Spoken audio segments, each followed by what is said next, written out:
toute la journée, j'épongeais les émotions des autres, la frustration dans l'environnement. Je prenais. Donc mon éponge, tu vois, elle prend, elle gonfle. Et que le soir, je rentrais chez moi et j'avais des émotions et c'était pas les miennes. Mais je savais pas que c'était pas les miennes. Donc il y avait des jours où je pouvais être énervée, triste, colère, frustrée. Et en fait, je me disais, mais je comprends pas pourquoi je suis dans des états comme ça. Là, j'ai fait du coaching pour apprendre à arrêter de partir avec les émotions des autres. Ça veut pas dire ne pas les ressentir. Je suis toujours une éponge. Et puis il y a des moments où j'arrive pas du tout. On n'a pas le choix. Des fois, je pars avec, je prends tes émotions, allez hop. En fait, il y a vraiment ce côté où des fois, j'aimerais, surtout quand c'est les personnes que j'aime, s'ils se sentent pas bien, j'ai envie de leur prendre leurs émotions, leur enlever cette peine, la prendre et moi la gérer. Je dis, ne t'inquiète pas, je la prends pour toi, je vais l'encaisser. J'ai l'habitude, t'inquiète. Je veux pas que tu sois mal, je t'aime trop pour que tu sois mal, je vais tout prendre. Voilà.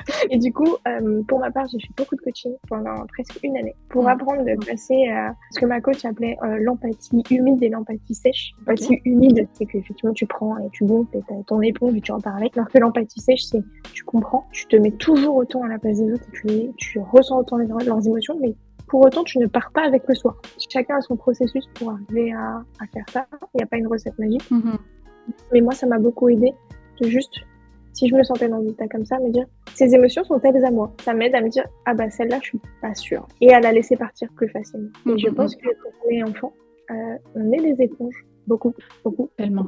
Et que apprendre assez rapidement à savoir si les émotions qu'on porte aujourd'hui, c'est les nôtres, ça peut faciliter grandement le quotidien.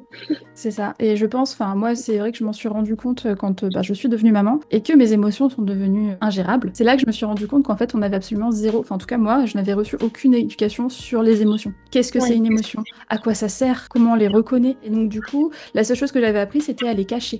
Je pense que les circonstances externes ont fait que moi, ça m'a protégée. Mais ce que tu disais m'a parlé parce qu'à un moment donné, je travaillais sur un open space avec plein de personnes autour de moi. J'étais tout le temps en colère et je ne comprenais pas pourquoi. Et en fait, c'est parce que j'avais des collègues qui étaient très sarcastiques, parlaient d'un système qui était dysfonctionnel, donc qui déjà était difficile à vivre au quotidien, mais en plus, leur colère à eux venait décupler la mienne et moi, j'arrivais pas à la gérer. Moi, elle devait sortir. Je te raconte pas comment mes managers m'adoraient à l'époque. Mais le fait qu'il y ait eu le Covid, qu'on ait bossé à la maison et que maintenant j'ai conscience que je ne peux pas gérer, comme tu disais, que j'absorbe ces émotions-là et que moi, elles vont devoir sortir en fait. Que je le décide ou pas, ça va devoir sortir.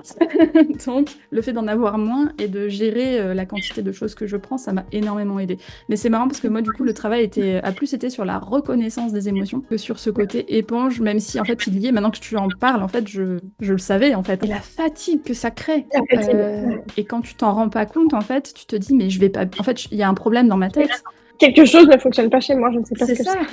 Je vais être contente, puis d'un coup je vais être triste, et puis d'un coup je vais être en colère, et puis d'un coup machin. Enfin, forcément, j'ai un problème. Le dessin animé vice versa. Ouais, hyper intéressant. Comprendre les émotions, mais je le recommande à tout le monde, même aux adultes, parce qu'il y a beaucoup de personnes dans mon entourage, tu vois, qui sont soit de mon âge, soit plus âgées que moi, qui n'arrivent pas à identifier leurs émotions. C'est un truc que je conseille tout le temps, c'est un bouquin, c'est ma psy qui me l'a conseillé.